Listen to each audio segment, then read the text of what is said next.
Enoc fue arrebatado. ¿Cuáles son los misterios espirituales que escribió, que está escrito en esas visiones que parecen venir de otro mundo? Estas preguntas no son meras curiosidades anticuarias. Tocan el corazón de cómo entendemos la revelación, el mundo invisible y la responsabilidad humana frente a un conocimiento que puede salvar o destruir. Hoy nos proponemos recorrer los pasos de Enoc, mirar por las rendijas de sus visiones y evaluar qué podemos extraer de ellas para la fe y la vida concreta. No prometo respuestas sencillas, prometo claridad, contexto y reverencia. Enoc aparece en las genealogías como una excepción, como una figura que llama la atención con su sola mención. Enoc caminó con Dios y desapareció, porque Dios se lo llevó. Génesis 5:24. Esa frase, breve y enigmática, dejó a generaciones preguntando, ¿qué implicó ese llevar? ¿Murió Enoc?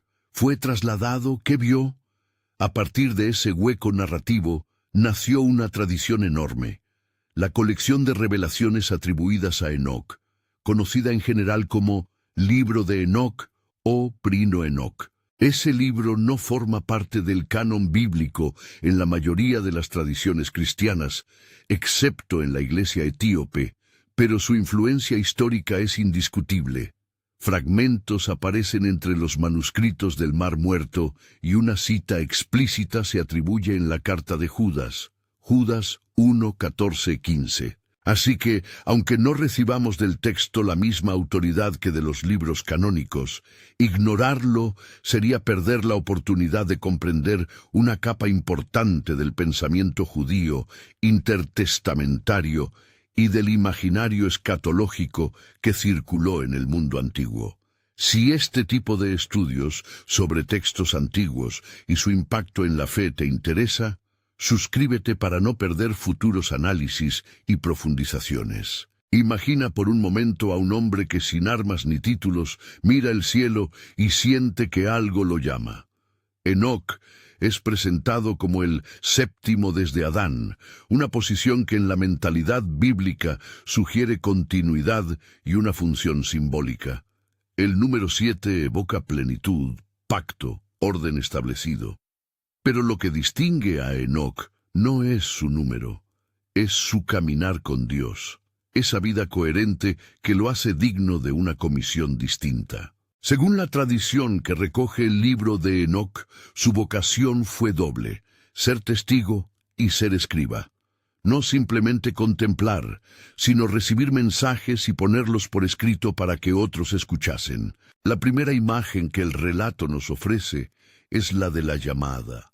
No se trata de una voz en el vacío, es la intervención de entidades celestes y de portentos. Enoc contempla las estrellas y siente que su alma se agita. Un mensajero lo alcanza y le dice que suba, que hay umbrales que solo él podrá ver. Es importante aquí distinguir dos planos, el narrativo, la experiencia sensorial, la luz, el movimiento y el hermenéutico. Cómo interpretar esas visiones dentro de una religión que no separa rígidamente lo visible y lo invisible. El libro de Enoc, en sus distintas secciones, alterna entre ambas cosas, descripción de lo que se ve y explicación de lo que significa.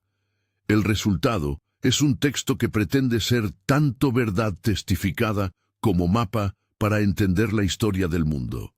Antes de entrar en la vívida secuencia de visiones, definamos con cuidado qué es el libro de Enoc. Cuando decimos apócrifo, en este contexto, hablamos de obras atribuidas a personajes bíblicos que por diversas razones históricas y teológicas no fueron incluidas en la mayoría de los cánones bíblicos. Apócrifo no es necesariamente sinónimo de falso. El término señala un estatus diverso y una recepción plural. El conjunto conocido como Uno Enoc fue compuesto probablemente entre los siglos III a.C.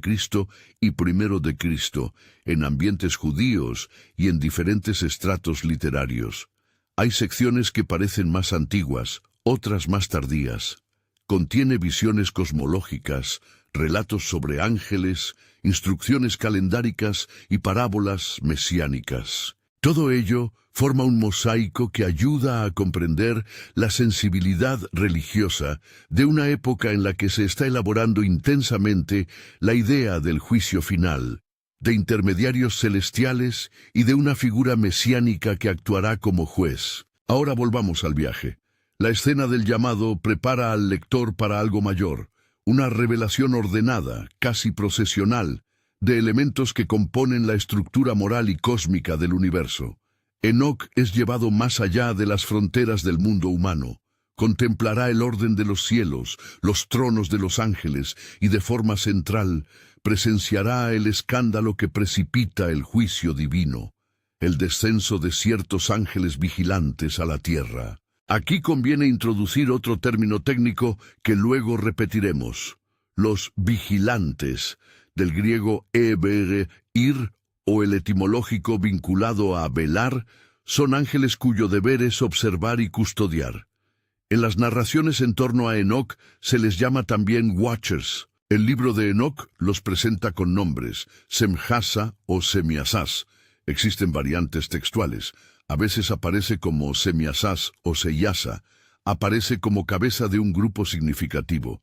Azazel surge como la figura que enseña artificios perniciosos. Esos nombres no son mera ornamentación. Personalizan la transgresión para hacerla comprensible. No es sólo una caída impersonal, sino un liderazgo celestial que corrompe. La escena que sigue, uno de los pasajes más famosos del libro, ocurre en un lugar que la tradición asocia con el Monte Hermón, un juramento colectivo donde los vigilantes deciden bajar y tomar esposas entre las hijas de los hombres.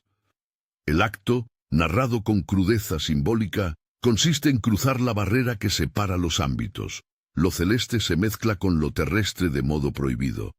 Del contacto nacen seres gigantescos, los Nefilim. La figura de los Nefilim aparece también en Génesis, capítulo 6, donde se los describe como héroes de la antigüedad, hombres de renombre. En Enoc, la narración amplía esa nota, dotándolos de tamaño, violencia y una presencia que convulsiona la tierra misma. Pero la transgresión no se limita al aspecto sexual o a la paternidad de seres extraordinarios. Los vigilantes, según el relato, introducen saberes y técnicas que antes eran dominio de lo divino o inocuo. Les enseñan a los humanos el arte de forjar metales, crear armas, fabricar cosméticos y encantamientos, leer los astros, prácticas de astrología y hechicería. Azazel, en particular, se asocia con la metalurgia de guerra y la ornamentación que conduce a la vanidad. Otro vigía instruye sobre encantamientos y raíces, otro en astronomía práctica. Estas no son listas anecdóticas. El texto quiere presentarlas como las semillas de una corrupción que transforma la liturgia de la existencia humana en un instrumento de destrucción. Aprender a dominar la naturaleza sin la sabiduría que viene de Dios es en la narrativa un camino hacia la violencia y la explotación. Al presentar estos saberes como prohibidos, el libro de Enoc plantea una tensión crucial. No toda revelación es benéfica. El conocimiento que separa, que instrumentaliza al otro o a la creación sin arraigo ético, es peligroso. Aquí hay una advertencia muy actual para nosotros. La tecnología y la información son neutras hasta que se enraizan en una moralidad que las guíe. La analogía no es perfecta, porque el marco teológico de Enoc es concreto y sobrenatural, pero la lección ética se mantiene. La sabiduría debe preceder al dominio. Como respuesta al clamor de la tierra, pues la violencia de los Nefilim y el desorden provocado por los enseñamientos angélicos hacen que la creación gima, el texto narra cómo los cielos se mueven.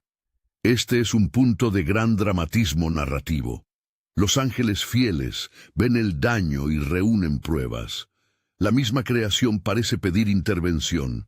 Enoc testigo y escriba, es comisionado para interceder y registrar. Su papel es singular. No es un guerrero que empuñe espada, sino un mediador que recibe revelación para denunciar la injusticia y anunciar las medidas divinas. Conviene detenernos un instante en la figura de los Nefilim.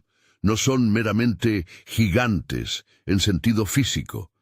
Representan la tipificación del fruto corrupto de la mezcla prohibida. En algunas secciones del texto se enfatiza que, aunque su cuerpo fue destruido en gran parte por el diluvio, sus espíritus permanecen inquietos y malignos, vagando y provocando males que afectan a la humanidad. Aquí, la tradición hace una distinción importante entre daño físico y huella espiritual. Incluso cuando la física violencia es contenida, la consecuencia espiritual continúa. Esa persistencia explica, dentro de la lógica del relato, la necesidad de una intervención más integral. No basta con limpiar la superficie, hay que atar los brazos del agente corruptor. Los nombres de los arcángeles aparecen como contrapartida a la caída: Miguel, Uriel, Rafael, Gabriel, Fanuel. En el libro de Enoc, ellos actúan como ejecutores de la justicia divina, restringen, atan, testifican. La narrativa atribuye a estos arcángeles funciones precisas. Uno conoce la historia de las almas, otro es encargado de curar, otro de poner señalamientos en el juicio. Estas personalidades angelicales no son caprichos. En la mentalidad judía del Segundo Templo y en la literatura apocalíptica, los intermediarios celestiales ordenan la administración cósmica. Enoc, por contraste, ofrece la perspectiva humana de alguien que, habiendo sido llevado a la corte de los cielos, ve cómo actúa ese gobierno divino. Podemos preguntarnos, ¿por qué Dios permitiría que los vigilantes descendieran y enseñaran estas cosas? ¿Cuál es el sentido de que se revele conocimiento peligroso? El texto no responde con un esquema teleológico simple. Más bien, plantea que la libertad de los seres, incluidos los ángeles en algún sentido narrativo, conlleva riesgo. La historia de Enoc subraya la responsabilidad de la creación. La libertad implica posibilidad de ruptura. Desde una lectura teológica equilibrada, podríamos decir que la narración busca mostrar que la revelación no es un cheque en blanco. Su destino depende del corazón que la recibe.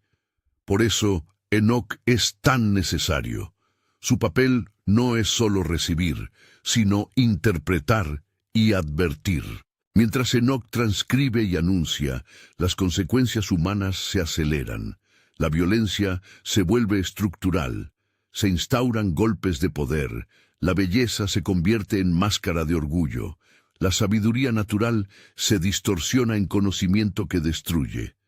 Las imágenes que el libro utiliza son poderosas: ciudades que se llenan de sangre, montes que tiemblan, la tierra que clama. La narración no busca sensacionalismo vacío. Su propósito es teológico: mostrar que la creación no es indiferente y que el abuso del orden establecido acarrea respuestas decisivas. En paralelo, el libro de Enoc dedica buena parte de su atención a exponer la estructura misma del cosmos, no solo para impresionar, sino para enseñarnos que el orden del mundo está ligado a la obediencia. Las luminarias, sol, luna, las estrellas, no son meros cuerpos fríos. Obedecen a leyes que funcionan con precisión, marcando tiempos litúrgicos, estaciones y un calendario que, en el texto, suma 364 días. Ese calendario puede parecer un detalle técnico, pero simbólicamente subraya que el cielo tiene ritmo y que la ruptura humana o angelical altera no solo la moral, sino el mismo compás del mundo. El hecho de que el libro ofrezca instrucciones sobre los portales del sol y la regulación de las estaciones entra en diálogo con una sensibilidad antigua. Comprender el cosmos es comprender la voluntad divina manifestada en la naturaleza. Enoc Desde su posición de testigo privilegiado, reporta tanto la corrupción como el diseño. Y esta doble exposición, corrupción y orden, prepara el terreno para la figura que concentra el juicio y la esperanza, el Hijo del Hombre. Esta expresión, que encontramos en Daniel y más tarde en los Evangelios, adquiere en Enoc un matiz particularmente judicial y restaurador. Las parábolas que lo presentan lo sitúan en un tríptico de funciones: juzgar a los impíos, vindicar a los justos y establecer un reino eterno.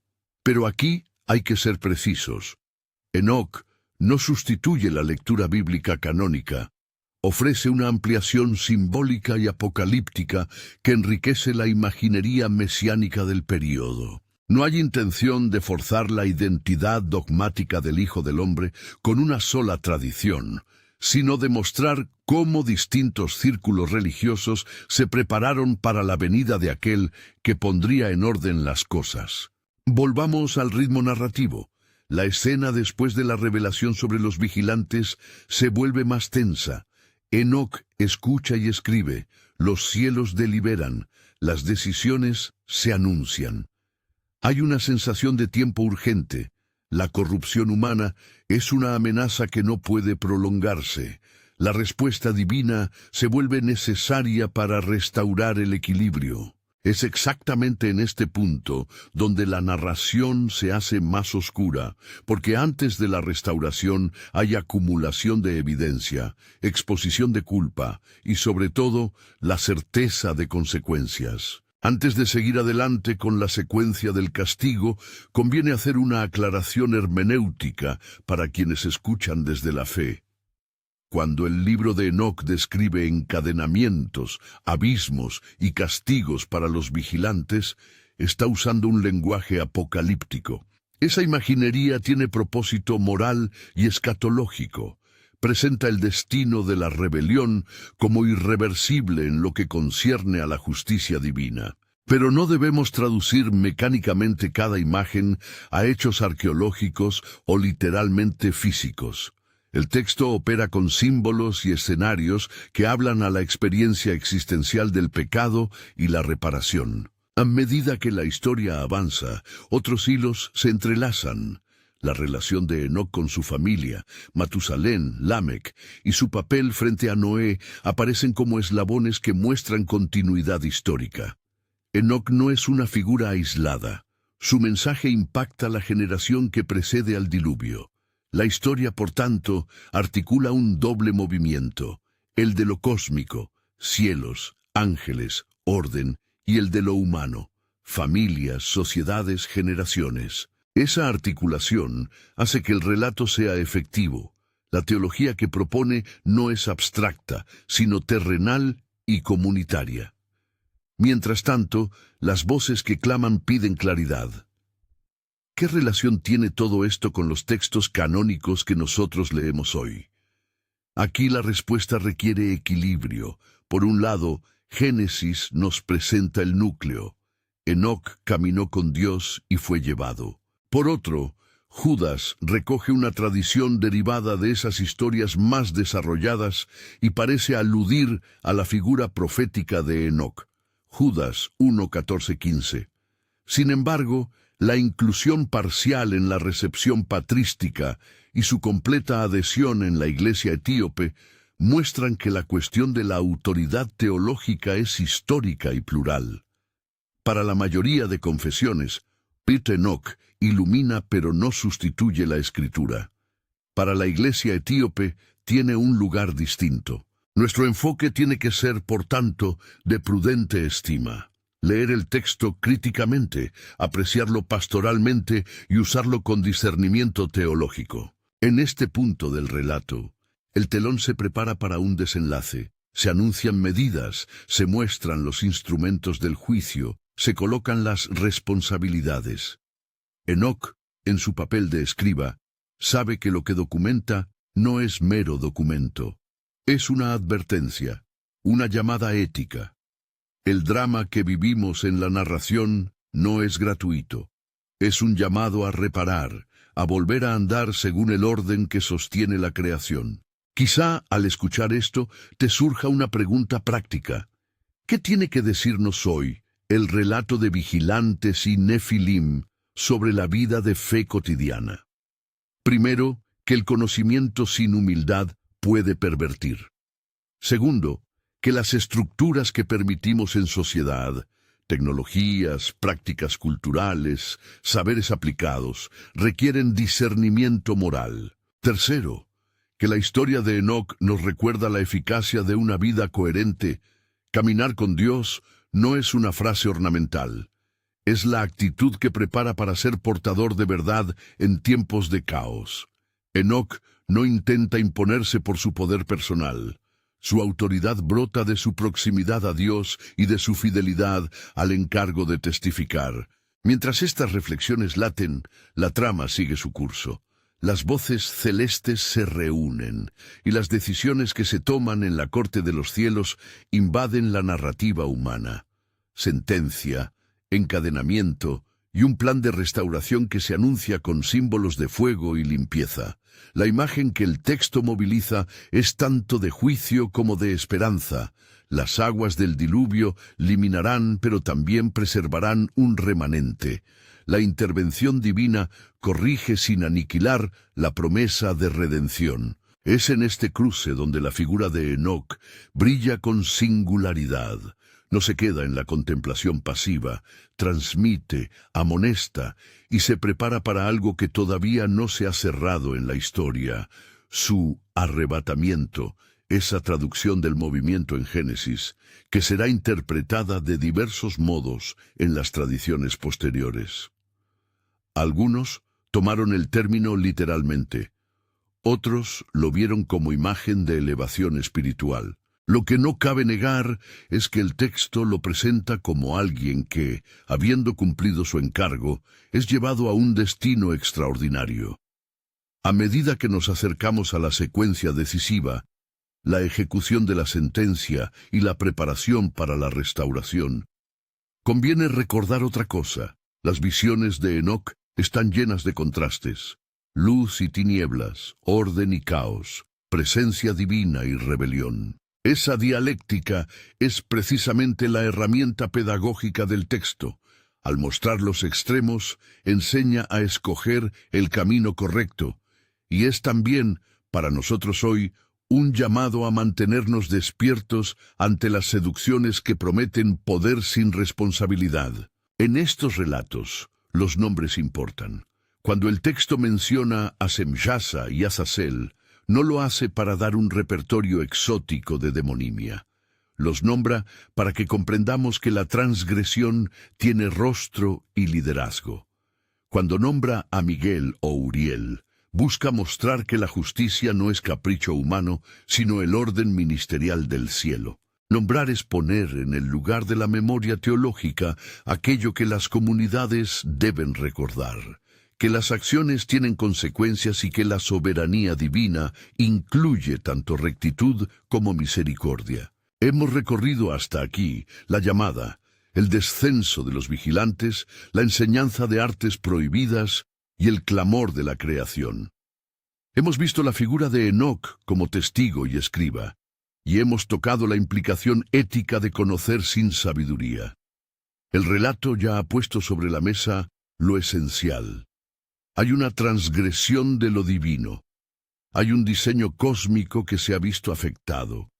Hay una mediación destinada a restituir. Aún quedan por delante episodios decisivos: la congregación de los arcángeles para pronunciar sentencia, la descripción detallada del destino de los vigilantes, las parábolas que configuran la imagen del Hijo del Hombre y, consecuentemente, la escena del arrebatamiento de Enoc y su partida definitiva hacia los umbrales celestes.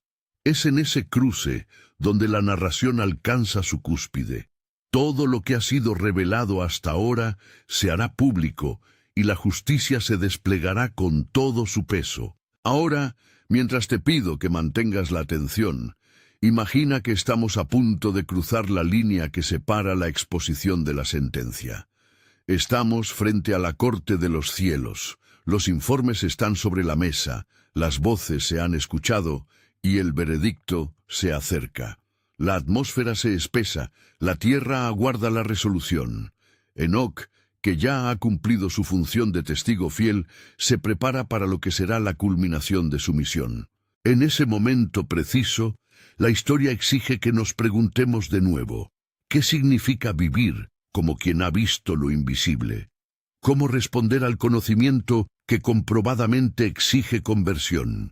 En ese punto, la narración se dispone a revelar medidas concretas, ataduras, cárceles angelicales, la intervención del diluvio como instrumento de limpieza.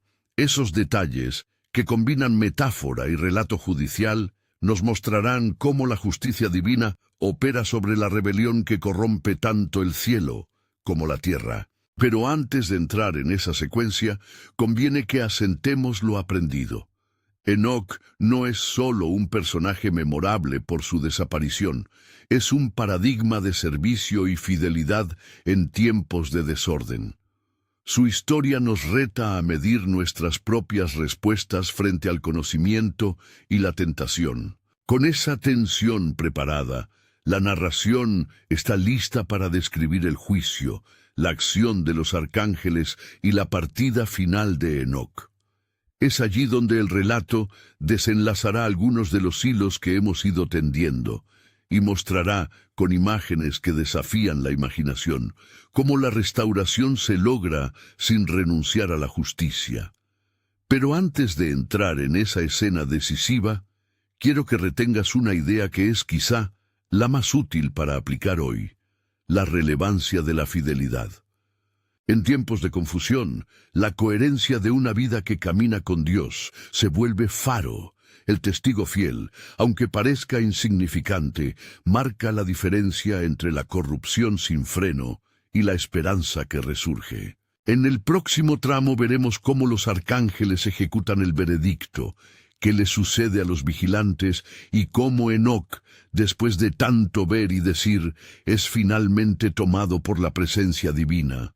Veremos también cómo estas escenas se conectan con Noé y el diluvio, y qué lecciones prácticas nos dejan para la vida de fe. Mientras tanto, sostén la pregunta central que nos trajo. ¿Fue Enoc arrebatado? ¿Qué misterios escribió? ¿Qué nos dicen esas visiones?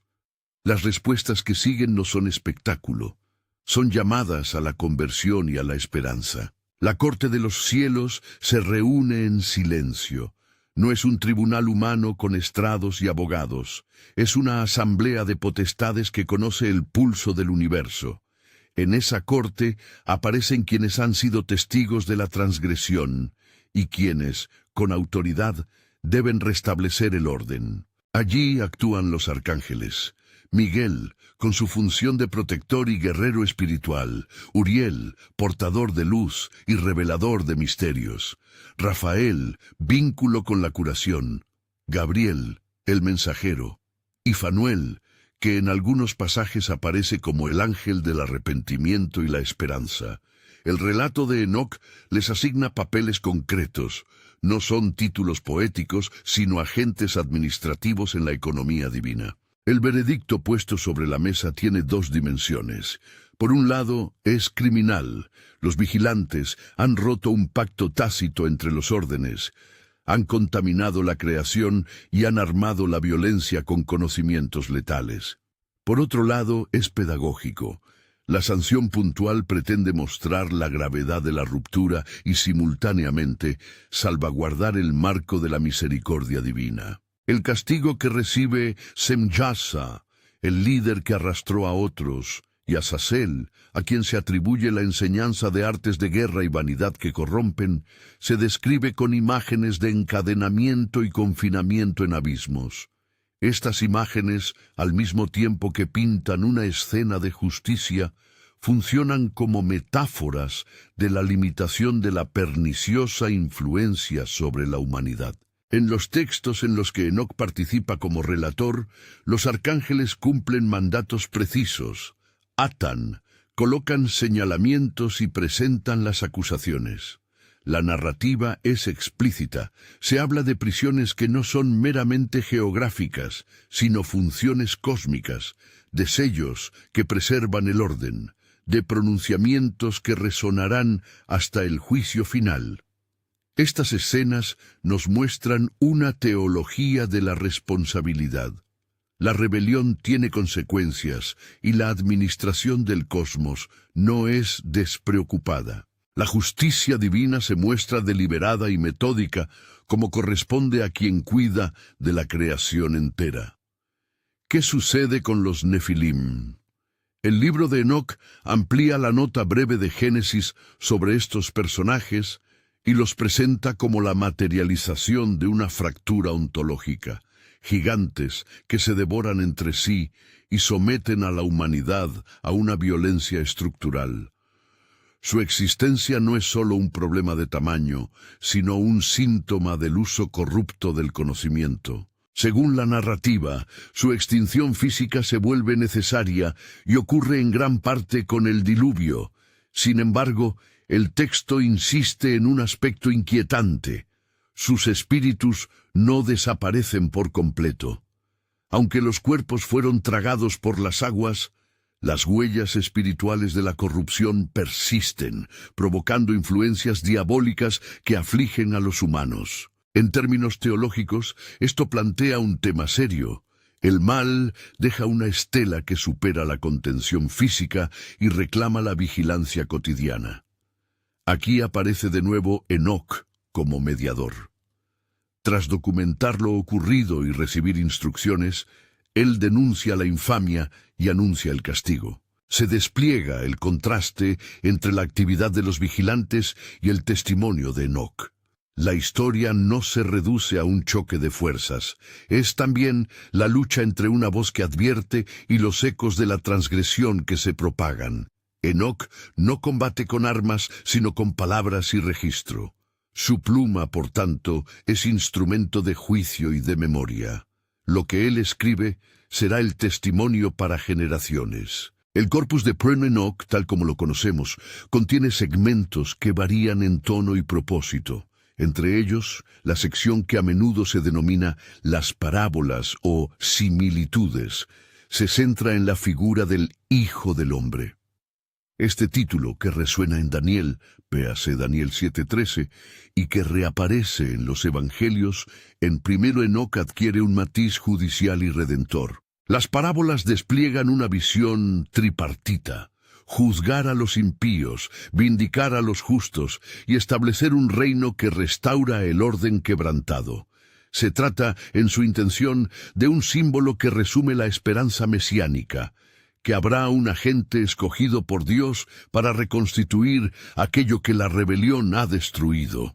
Cuando Enoc describe el trono, la llegada del juez y la congregación de los justos, utiliza imágenes deliberadamente poderosas: luz que no ciega, sino que ilumina; voces que no confunden, sino que aclaran; un juicio que no es mero castigo, sino reparación. Estas imágenes, siendo apocalípticas, no siempre reclaman una lectura literal.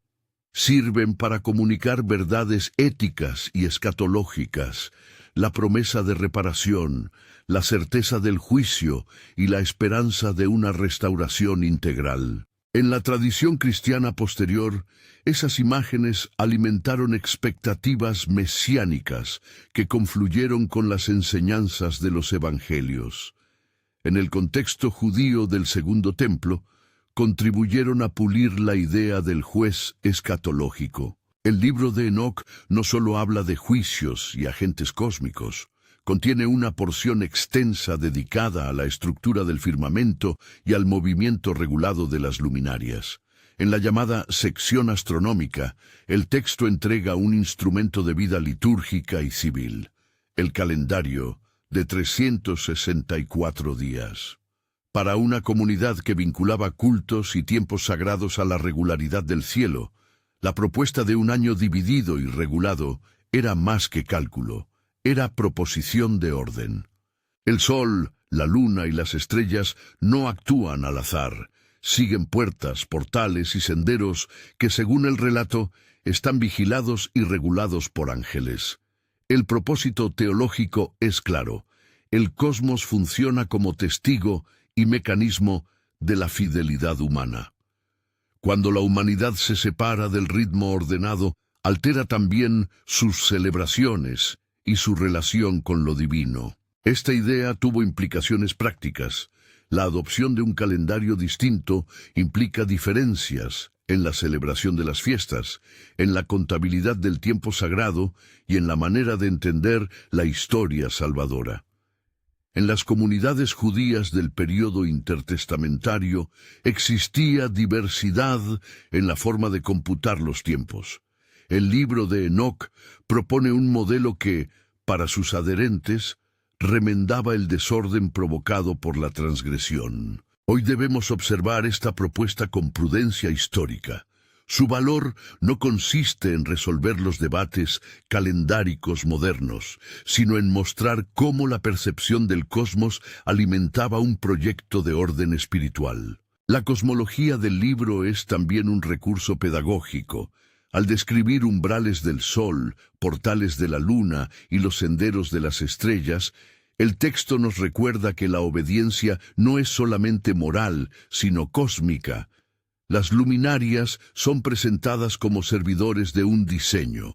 Romper ese diseño se entiende, en el relato, como contribuir a la dislocación del concierto creado por Dios. En consecuencia, la obediencia humana no se reduce a conductas éticas aisladas. Es la restitución del compás que mantiene la armonía del mundo. Entre las visiones que Enoc recibió, una es especialmente simbólica y didáctica. La visión de animales, a menudo presentada como vacas y carneros, o en otras variantes como ovejas y bueyes, que encarnan alegorías sobre naciones, líderes y procesos históricos. En esta fábula cósmica, las vacas complacientes representan regiones o pueblos que ceden ante la lujuria y la opresión, mientras que los carneros o ovejas fieles simbolizan al remanente fiel. La lectura de estas figuras exige atención. No son fábulas morales triviales, sino mapas de entendimiento sobre cómo las decisiones políticas, religiosas y morales configuran el destino colectivo. La imagen de las bestias devoradas, de los pastos infectados y de la tierra exhausta subraya la relación entre ética y ecología social. Llegamos así a la visión del diluvio, que en Primero Enoc aparece como la respuesta decisiva a una crisis profunda. El diluvio cumple funciones diversas: purga de la violencia, castigo de la deformación causada por los vigilantes y preservación de un linaje justo mediante Noé y su familia. Enoc, que vivió antes del acontecimiento según la cronología bíblica, actúa como precursor que anuncia la limpieza y asegura que la promesa de salvación no está suprimida por el juicio. La narrativa establece además un nexo entre el castigo y la continuidad. La intervención divina no destruye la promesa fundamental, sino que la mantiene intacta dentro de un remanente preservado. Esta doble cara, juicio y preservación, constituye una de las lecciones centrales de la literatura apocalíptica. El juicio purifica, pero también reinicia la historia. En el simbolismo de Enoc, el diluvio no es un capricho punitivo, sino un acto de restauración. Por eso la figura de Noé aparece en el texto no como mera víctima, sino como instrumento de la continuidad de la creación. Enoc y Noé forman en este sentido una cadena de responsabilidad. Quien advierte, Enoc, y quien prepara, Noé, participan de un mismo plan divino. El desenlace narrativo nos conduce al momento de la partida. Enoc ha escrito, ha advertido, ha recibido visiones y ha visto la maquinaria del juicio. ¿Qué ocurre con él? La tradición, tanto en Génesis como en los desarrollos posteriores, afirma que Enoc fue llevado. Esta expresión ha sido interpretada de maneras diversas. Algunos la entienden como un traslado físico sin morir, un arrebatamiento en sentido casi inmediato. Otros la ven como una manera de decir que Enoc tuvo una experiencia tan plena de la presencia divina que su vida cambió radicalmente y eventualmente murió en comunión con Dios de una forma misteriosa. El libro de Enoc opta por prolongar y clarificar esa nota. Lo muestra ascendiendo, entrando en las cortes celestiales, hablando cara a cara con los vigilantes y recibiendo encargos que lo postulan como testigo privilegiado. Desde la perspectiva del texto apócrifo, Enoc no desaparece de la historia como quien se esfuma. Su traslado es parte del despliegue del plan divino. ¿Cómo reconciliar estas lecturas? Una lectura equilibrada reconoce varios niveles de sentido. Génesis ofrece una nota concisa. Enoc caminó con Dios y desapareció, porque Dios se lo llevó. Génesis 5:24. Esa línea abre la puerta a lecturas que van desde la literalidad hasta lo simbólico. El libro de Enoc, compuesto siglos después, toma esa puerta y elabora un corpus de visiones que convierten el llevar en una narración compleja. Históricamente, los exegetas han debatido: ¿fue Enoc arrebatado literalmente al cielo sin morir? La tradición patrística y la recepción posterior muestran incertidumbre. Lo que sí resulta claro es que las imágenes del texto apuntan a una experiencia que trasciende la muerte ordinaria.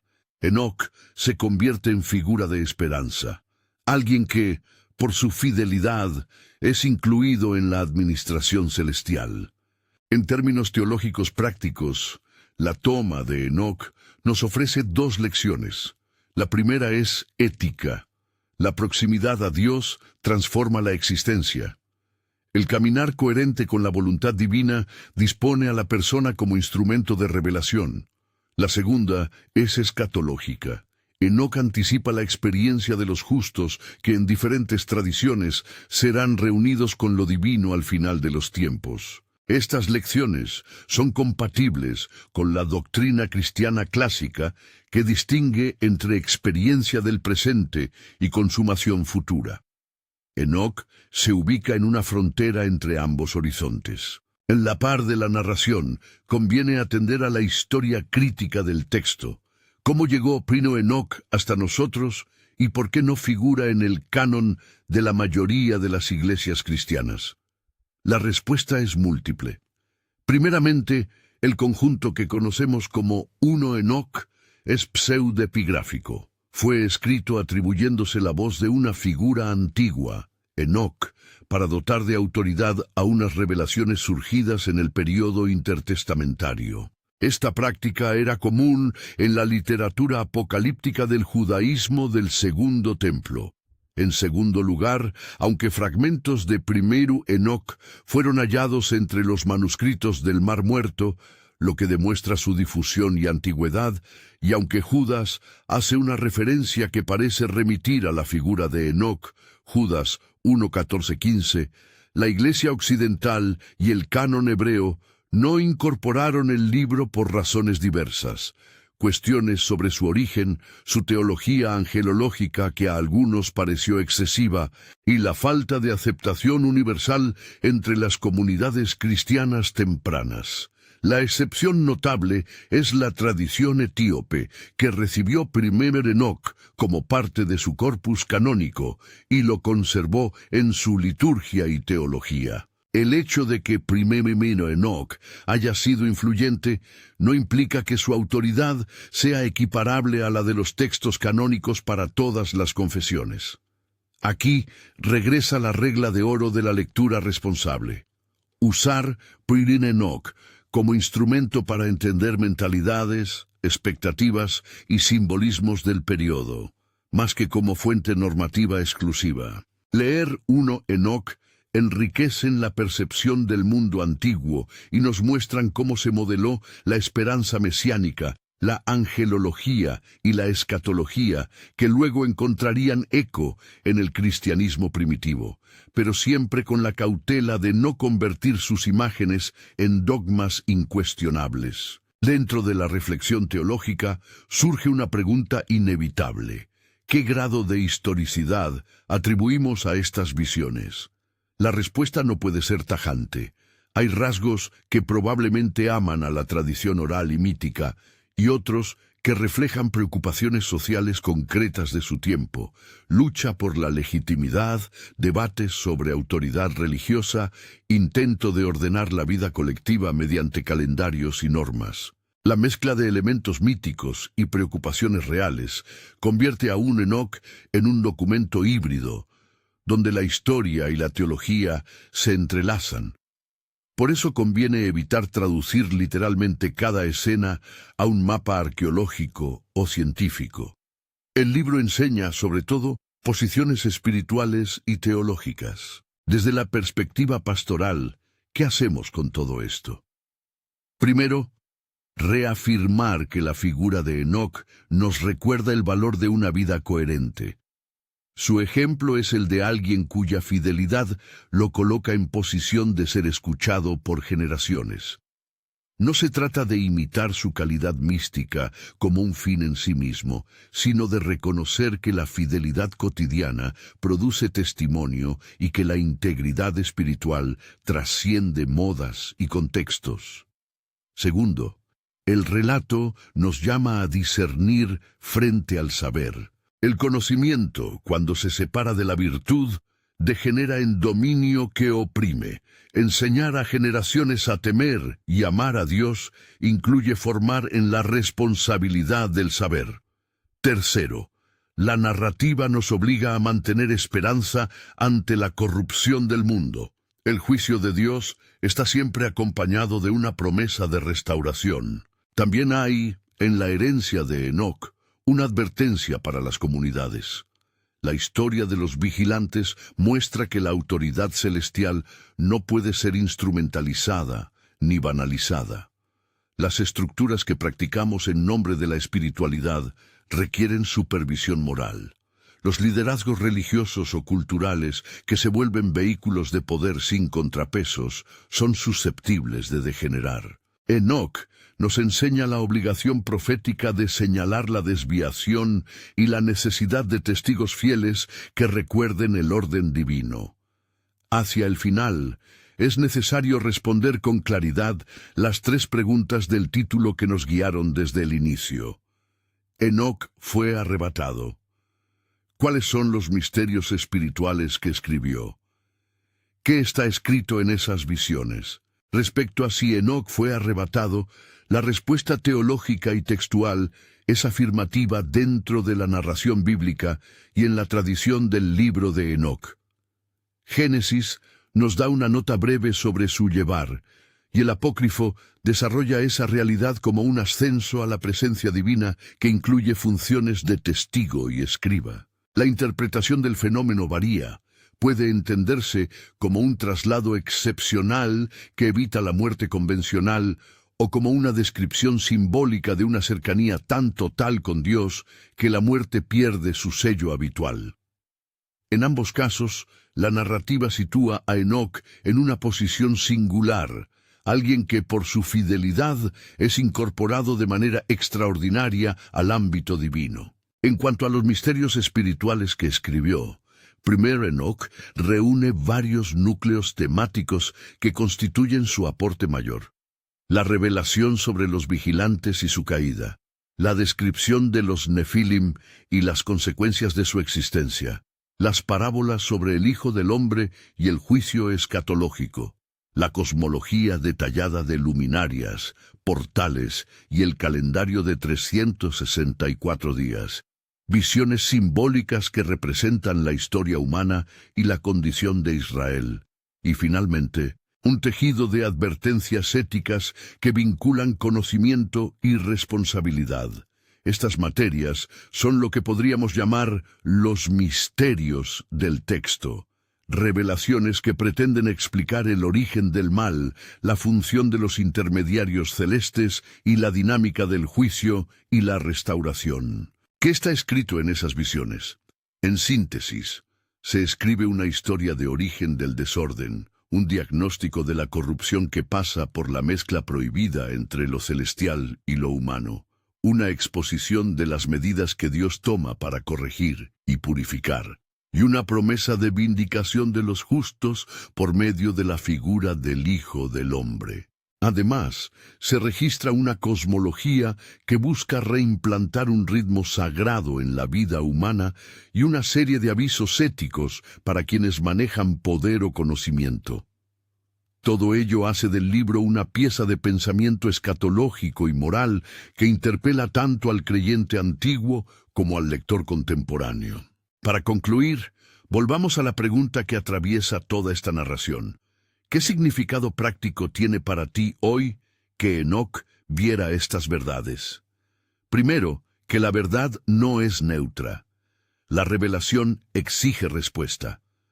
Los datos, los descubrimientos y las prácticas culturales requieren el filtro de la sabiduría.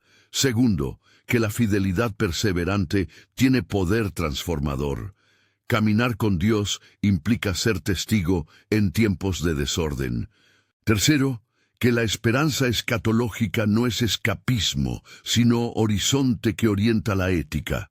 La certeza de la justicia y la restauración fortalece el compromiso con la creación y con los vulnerables. Si este viaje por las visiones de Enoc te ha servido para clarificar preguntas y despertado otras, comparte este estudio con alguien que también busque entender los textos antiguos y su impacto en la fe. Deja en los comentarios las dudas que te gustaría que profundizásemos y los temas que quisieras explorar. La figura de los vigilantes, el significado del Hijo del Hombre en relación con Daniel y los Evangelios, o el detalle del calendario que propuso Enoc. Que el Señor te conceda ojos para ver lo esencial, entendimiento para discernir lo verdadero y valentía para vivir con justicia en tiempos de confusión. Comparte este video si crees que puede ayudar a otros a comprender mejor a Enoc y los misterios que registró.